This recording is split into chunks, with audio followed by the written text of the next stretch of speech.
energy. So let's move on, because it's time to get weird. Everyone's heard about implants at this point, you guys. Everyone's heard about entity attachments. This is pretty much the bulk of what I deal with clients on a daily basis. Does that mean that everyone has an implant? No. Does it mean that everyone has an entity? Absolutely not. In fact, I would say most of the time, it's our own compressed or unresolved emotional conditions or trauma that will lie dormant in the body that we will eventually discern, or in some cases begin to attract non-physical energetic parasites into the body. But let's get specific. We're going to talk about a few things here. Often attached to meridians, organs, chakras. Etheric implants present differently for each of us based on a number of factors. While there are no absolutes in terms of form or function, here are a few commonly experienced and accepted types of implantation. I'm going to go quickly through this list. There's a lot of stuff here, and these are just things that we've run into, or terms that I think describe stuff that we encounter out there. And the first of those is a thing called a SPE, suppressor parasite entity. Lisa Renee, I think, coined that term. That was the first place I heard it. If you guys want to look up ascensionglossary.com, you'll find an incredible dictionary of these terms. But what she essentially talks about with the suppressor parasite entity is oftentimes a parasitic attachment or blockage that lines the gallbladder meridian. And so you guys have heard us talk about gallbladder meridian in every single session of this course. It is right here on the side of the head. And don't worry, guys. No, that's not where your gallbladder is. I know some people hear, what, the gallbladder meridian? And they see me point to the side of their head, and I'm like, no, don't worry. We're not talking about the physical gallbladder. We're talking about the information pathway, the meridian. And so what we tend to find is lining this really strange network of circuits on the side of the head is people get these miasmatic bits of energy, blockages.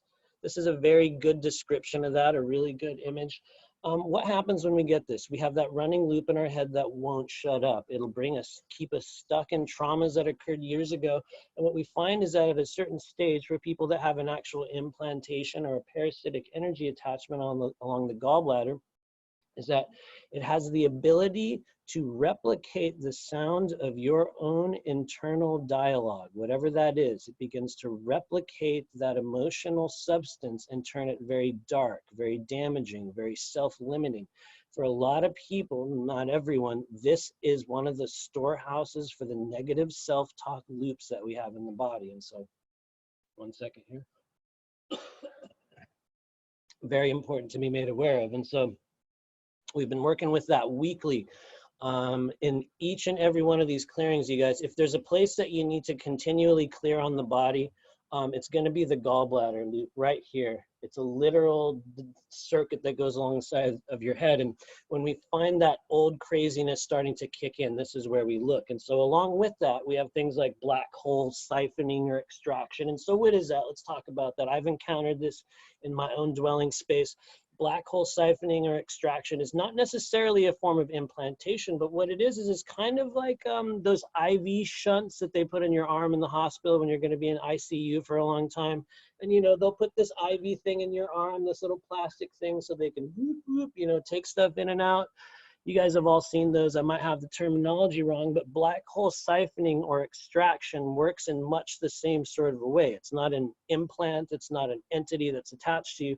It's kind of like a hole that gets artificially inseminated into your energy field and allows energies to move in and out. Emotional stuff, influences.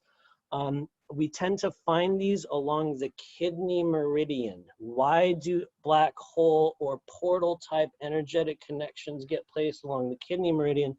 Because it is the storehouse or the creation point for your body's primordial chi, the true life essence that runs through your body. Not all of it, but a vast amount of that is created in the kidneys. In fact, right at the top of the kidneys, if you want to get super technical. And so black hole siphoning and extraction is the ability to have something move in or out of that space. And so often done by a little hole in your energy field. Same as thought insertion. It's exactly what it sounds like. A thought gets inserted in your head. This also works positively, but we find individuals that suffer from a thing called mind sliding, and I will show you guys what mind sliding is because I know that you have found it.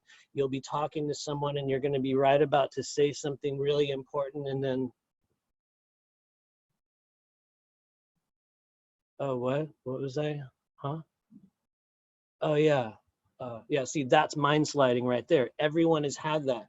You will be researching something online. You will be right about to do a thing, to just make a discovery. You could even be in a conversation in which an important piece of information is being relayed to you, and suddenly you're just,